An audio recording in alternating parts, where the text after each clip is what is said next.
with just one touch, I can with just one touch, I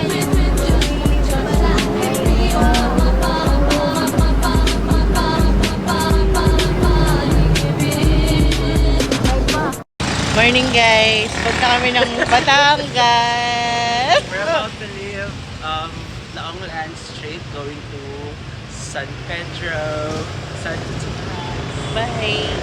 Yan, mga 6 a.m. pa lang po, gising na kami and travel na to Batangas. Sobrang ganda ng view sa madaling araw. Yan po, so nasa Skyway tayo. Bush, I'm leaving on a jet plane. Yan. Travel mo na kami ng baby ko.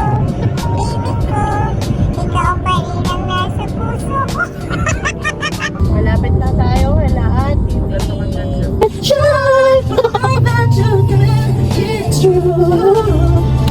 We're already in Batangas. Andito po ba ako namin? Flavors, banana. Meron tayong gagyo.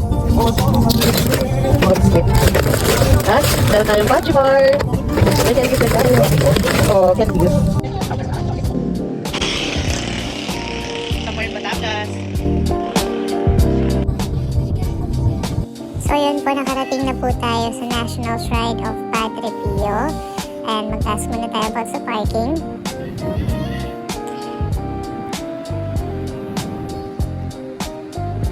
Wala po kayong magiging problema pagdating po sa parking dahil sobrang luwag po ng lugar nito. And kung gusto niyo rin pong magpa-bless ng mga sasakyan, pwedeng-pwede rin po dito.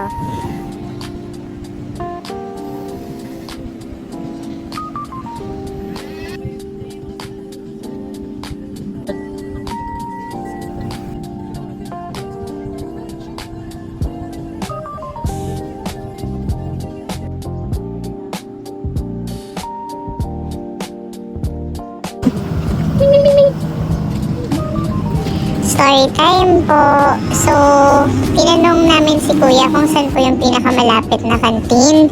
Yun pala yung dinig niya, kambing. Promise, yun po talaga.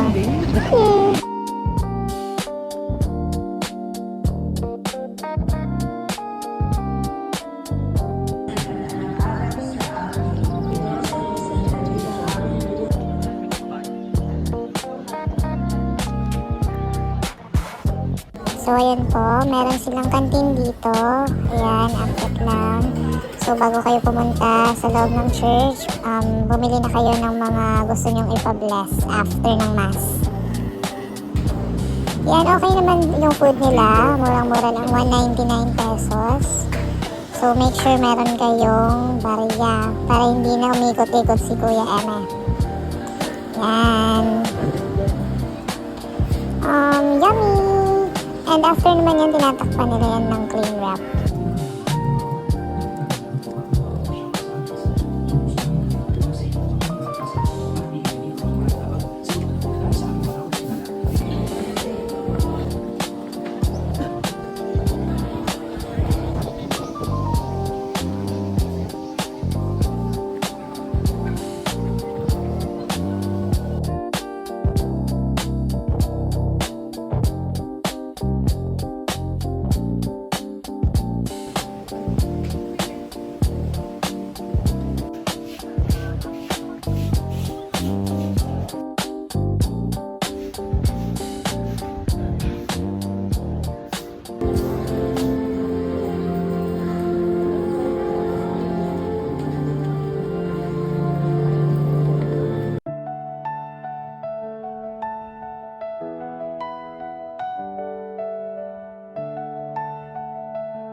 dyan.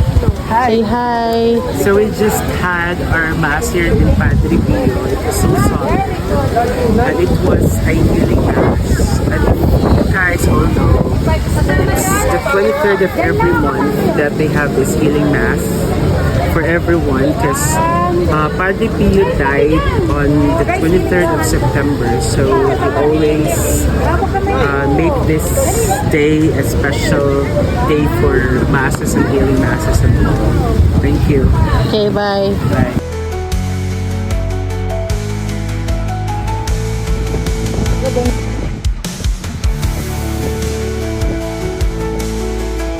Pauwi na kami, guys.